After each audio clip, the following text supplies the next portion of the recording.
selamat datang di Pos Malam, podcast mahasiswa Lambung Mangkurat.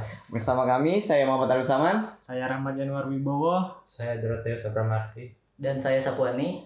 Dan narasumber kami yaitu Bapak Profesor Dr. Haji Aminuddin Prahatama Putra MPD.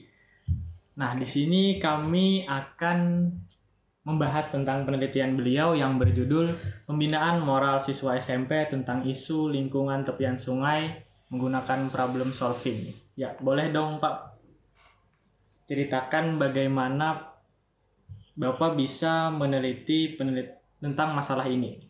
Baik, terima kasih. Assalamualaikum warahmatullahi wabarakatuh. Kota Banjarmasin ya, dan juga beberapa daerah di Provinsi Kalimantan Selatan ini sebetulnya memiliki karakteristik budaya tempat tinggal. Adalah kebiasaan selalu senang di bantaran sungai atau tepi sungai. Nah, jadi itu karena pertimbangan daripada perkara kemudahan. Nah, budaya itu turun-temurun dan ini terjadi di kota kita, di kota yang dikenal dengan kota seribu sungai ini. Sehingga populasi masyarakat itu kan rata-rata seperti itu. Bahkan bantaran sungai, tepi sungai itu dilewati malah. Nah, dilewati sehingga menjadi satu kawasan pemukiman yang dalam tanda kutip itu kurang sehat. Nah, kondisi ini tentu menimbulkan masalah. Lalu saya mencoba bagaimana mindset para siswa, karena saya concernnya adalah di bidang pendidikan, itu terutama pada para siswa di tingkat sekolah lanjutan tingkat pertama atau SMP. Nah, kita sampaikanlah satu permasalahan dikarenakan problem solving. Jadi saya tawarkan satu gambaran kondisi ada program pemerintah yang menginginkan kota kita ini adalah sehat. Kota ini sehat, di mana terkait dengan MCK-nya kita tahu kayak apa orang tinggal di pinggir sungai ini. Jadi bagaimana kondisi kota saat ini memberi kebaikan kepada seluruh warga masyarakat Banjarmasin. Nah, oleh karena itu dengan kondisi tadi saya katakan budaya yang dalam tanda kutip ini berpengaruh terhadap kondisi kualitas lingkungan, lalu program pemerintah itu harus menghilangkan tempat tinggal di seluruh bantaran sungai karena untuk menjaga daripada kualitas sungai itu sendiri. Karena kalau tidak nanti ini kan akan longsor, akan tempat menjadi pembuangan sampah. Nah, akhirnya dengan pemikiran itu saya coba lakukan penelitian. Kalau masyarakat mindsetnya adalah mereka sudah dalam zona nyaman. Nah, sekarang saya ambil populasi adalah sekolah menengah pertama yang letak sekolahnya itu adalah di sekitar bantaran sungai. Nah, ada beberapa sekolah banyak di Banjarmasin ini. Lalu saya tampilkan satu wacana tentang kondisi masyarakat di suatu daerah. Ada program daripada pemerintah untuk menjadikan warga sehat, itu adalah kita ke depan melihat. Jadi kita hidup dalam satu lingkungan ini adalah sebagai anugerah dari Yang Maha Kuasa yang harus kita rawat, yang harus nanti memberikan kebaikan kepada anak keturunan kita. Maka untuk itu bagaimana Anda sebagai seorang siswa yang sudah belajar tentang IPA, tentang biologi, itu menjaga lingkungan itu. Nah, jadi ini ada satu kondisi pesan untuk menjaga lingkungan itu. Sementara satu sisi yang lain adalah gambaran masyarakat yang tadi saya gambarkan adalah hidup di daerah bantaran sungai. Sementara ini tidak mementingkan kondisi saya, yang penting saya bisa hidup. Lalu program ini kita coba ketemukan atau hadapkan secara kondisi ini satu kepentingan untuk program pemerintah. Satu tadi adalah program yang sudah menjadi kebiasaan hidup masyarakat. Itu satu wacana. Nah, kemudian pada kelompok yang lain juga saya siapkan satu wacana lagi. Ada sekelompok masyarakat yang sangat bergantung untuk kehidupan ekonominya dengan cara menambang pasir di bantaran sungai, mata pencarian mereka. Nah, itu akhirnya kan bisa menghidupi keturunan anak mereka sampai kepada keluarga. Tetapi Anda sebagai siswa juga sudah belajar apa dampak daripada pengambilan pasir di sungai. Tentu ini akan menyebabkan ini longsor ya, juga pendangkalan dan banyak itu dampak yang pada akhirnya juga akan sampai sepanjang aliran sungai itu. Nah, jadi permasalahan pasar ini tuh satu. Yang ketiga juga adalah tentang pola kebiasaan masyarakat kita di Banjarmasin ini adalah sungai dijadikan sentral untuk MCK. Iya. Nah, itu.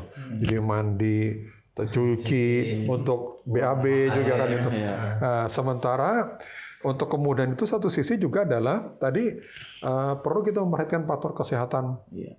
Masyarakat banyak buang sampah ke situ. Tadi aktivitas yang saya katakan perumahan, kemudian juga ada tambang dan sebagainya. Nah, lalu saya tampilkan pola itu, buatlah satu langkah penyelesaian. Ada problem itu silakan Anda coba inventarisir.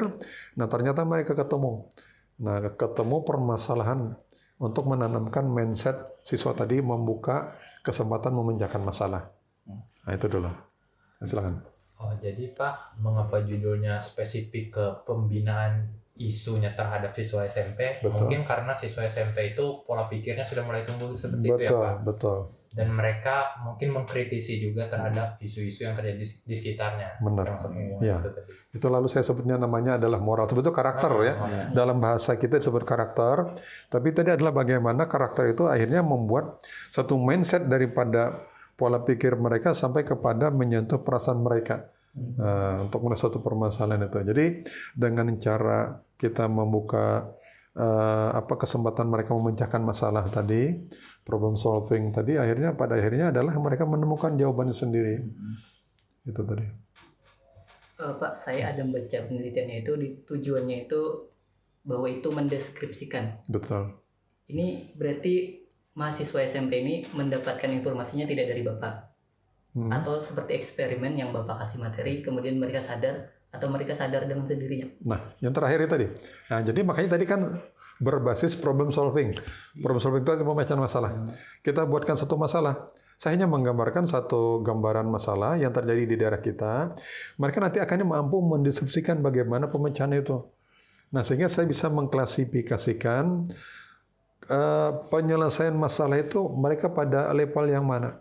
Level itu bukan saya yang membuat, tapi adalah dari kemampuan yang sudah dibuat dari masing-masing mereka itu. Nah, jadi saya lakukan dulu treatment awal. Ternyata ada teori hipotetik gitu. Teori hipotetik yang saya dapatkan, ternyata di dalam menyelesaikan permasalahan terhadap bantaran sungai tadi, saya dapatkan mereka berkelas mulai, kalau kita boleh, yang tidak peduli sama sekali, yang penting ini adalah saya hidup di sini. Nah, itu. Tapi ada yang rupanya lebih paham. Ini kan kepentingan lingkungan. Sampai yang paling tinggi itu adalah betul-betul mindsetnya sampai ke depan nanti pandang. Nah, kalau itu sudah saya siapkan, tentu karakteristik itu berbeda pada kondisi masing-masing kelompok sekolah, dan juga pada masing-masing kondisi siswa itu. Nah, itu yang tadi disebut dengan deskripsi. Jadi mereka dengan kemampuan apa yang sudah mereka rasakan, apa yang sudah mereka mindsetnya terbentuk, lalu melihat kepada permasalahan yang harus diselesaikan itu ada deskripsi tersendiri. Nah, itu yang kita temukan di dalam penelitian itu. Oke, baik. Dalam penelitian Bapak itu apakah ada mengalami kendala, Pak? Kendalanya tentu ada. Tentu ada. Jadi begini, penelitian saya itu lebih kepada penelitian kualitatif. Jadi pada saat saya ke sekolah, itu yang saya temukan pertama adalah mindset guru. Mindset guru itu begini. Jadi para guru sebagian tidak tahu kalau saya sudah melakukan penelitian awal. Karena saya langsung berhubungan dengan guru BK, bimbingan konseling. Nah, saya temukan ini, tolong saya minta kesempatan berapa orang nih, saya lakukan tes awal dulu. Akhirnya saya dapatlah data-data para siswa yang akan saya nanti jadikan sampel penelitian. Nah, pada saat saya kumpulkan mereka dalam kelas-kelas untuk melakukan tindak lanjut itu, sebagian guru bertanya, loh, kok Pak Amin kenapa jadi memakai siswa ini? Kenapa ini? Lalu saya bilang, kenapa? Ini anak yang nakal. Anaknya tidak bisa nurut. Nah, itu menurut pemikiran mereka. Jadi ngomongnya tidak karuan dalam pembelajaran. Oh, tapi saya kan punya ada treatment tersendiri, ada instrumen tersendiri untuk pendekatan. Nah, itu. Jadi akhirnya, tapi saya coba cross check kepada guru BP tadi, ya begitu Pak, karena kondisi guru juga kan dalam mata pelajaran cara mereka mengajar berbeda-beda, sehingga juga para siswa macam-macam lah dalam penanggapannya. Ternyata setelah saya lakukan penelitian secara lebih mendalam, itu justru adalah kemampuan mereka di dalam menyampaikan permasalahan, memecahkan masalah, itu justru lebih bagus. Yang dalam tanda kutip kita disebut nakal. Nakal dalam kelakuan, saya pikir ternyata adalah kompensasi mereka tidak artinya apa yang dirasakan oleh guru itu harusnya sudah dalam mindset mereka.